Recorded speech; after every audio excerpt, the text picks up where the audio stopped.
Если бы я был вот человеком, который не психолог, не такой, где-то в начале стоит пути к успеху. Вопрос к вам, какие были бы от вас рекомендации о том, как достичь успеха? Некий алгоритм, либо путь, либо вот шаги к успеху. Есть два типа успеха, насколько я понимаю. Первый успех основан на зависти. То есть, когда я вижу что-то у других, в чем они успешны, и я начинаю им завидовать, и я хочу повторить их успех. И такого успеха можно добиться через концентрацию, силу, какие-то возможности, я получу то, что я хочу. Но такой успех никогда не сделает человека счастливым. Потому что этот успех, он связан одновременно с отказом от самого себя. Настоящий успех – это когда я понимаю свое призвание, свое предназначение, то есть то дело, которым я должен заниматься в этом мире. И вот этот успех, он возможен только одним способом. Это когда есть связь с самим собой. То есть, иначе говоря, нужно почувствовать вот эту свои таланты, свои природы, свой путь. Большинство людей, вот эта жадность, корысть, их заставляет активно смотреть вовне. То есть, где, что это престижное, выгодное, богатое. То есть люди начинают подражать то, что они видят этим образом. Так они теряют самих себя. Они становятся успешным, богатеют, делают карьеру, но они становятся пустыми одновременно, потому что они только тратят свою энергию и ничего не приобретают. Когда человек идет своим путем, ему одновременно дается огромная энергия. То есть он тратит, казалось бы, внешне, он активно действует, но одновременно он наполняется. Почему? Потому что предназначение – это путь от Бога, от мира, от Вселенной. То есть оттуда будут даны все полномочия и вся сила. Поэтому человек одновременно он становится счастливым, наполненным. Вот нужно искать такого успеха. И здесь два правила. Первое – это контакт с собой, то есть чувствовать себя, обрести связь с собой, обрести эту целостность, понимание своих главных каких-то потребностей и ценностей. Это первое. А второе – это доверие Высшему. Потому что в итоге предназначение, оно дается свысока. Это не наша выдумка, нам дается некий путь. Как птице дается способность летать, а рыбе дается способность плавать, точно так же человеку дается какое-то предназначение в этом. Это все исходит из высшего источника. Поэтому второй навык – это вот этот навык доверия к высшему руководству, то есть уметь быть открытым, доверяющим. Вот когда есть эти два навыка, то есть контакт с самим собой и контакт с высшей силой, вот тогда проявится настоящий успех. Мне сейчас возникает вопрос. То, о чем вы говорите, мне понятно. Но с другой стороны, я видел в своей жизни много-много людей, которые например, свою профессию, либо всю свою жизнь выстраивают из того, что это сработает, это принесет мне выгоду, это сейчас востребовано, и это популярно. То, о чем вы говорите, это некая зона риска, которая людям просто непонятна.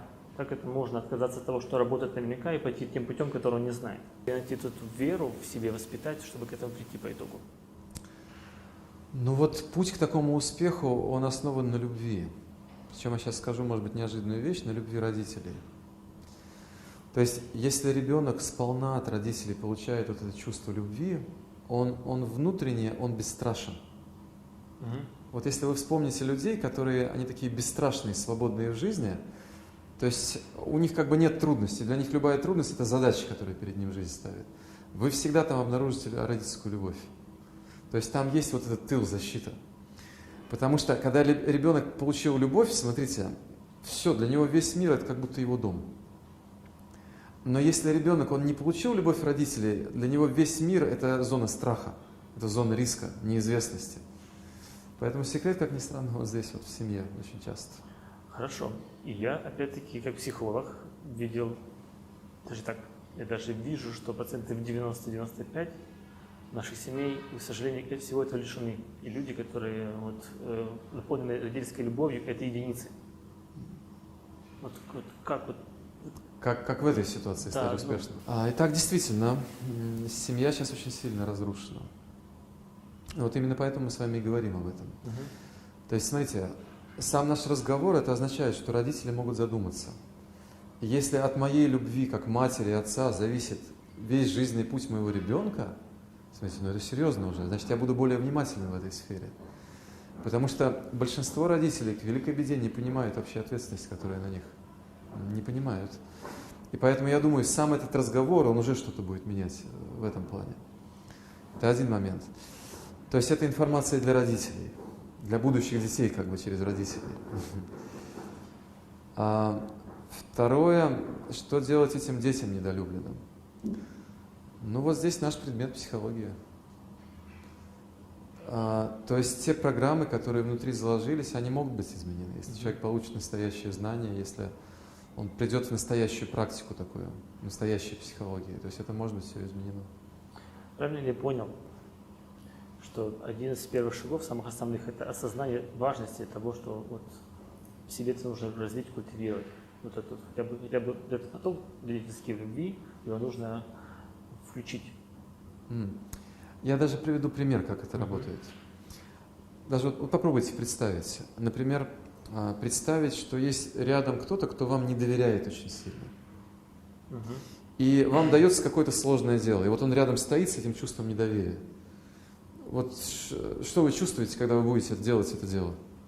Ну вот, я только представил, уже пошел дискомфорт отсюда, и боязнь ошибиться, боязнь ошибиться, страх, какие-то скованные движения сразу. Все, у нас сразу интеллект, как бы он так сжимается. Да. Способности закрываются. Теперь то же самое сложное дело, но рядом стоит кто-то, кто в меня очень сильно верит и любит. Что меняется? Ну, расслабляешься, начинаешь экспериментировать, начинаешь быть, спонтанным, искренним. Вот и все. Вот так действует любовь. То есть, когда она есть, у человека нет страха перед жизнью. Для него нет проблем, для него есть задачи. Причем задачи интересные. И чем сложнее, тем интереснее. Вот эта любовь и доверие вот таким образом и работает.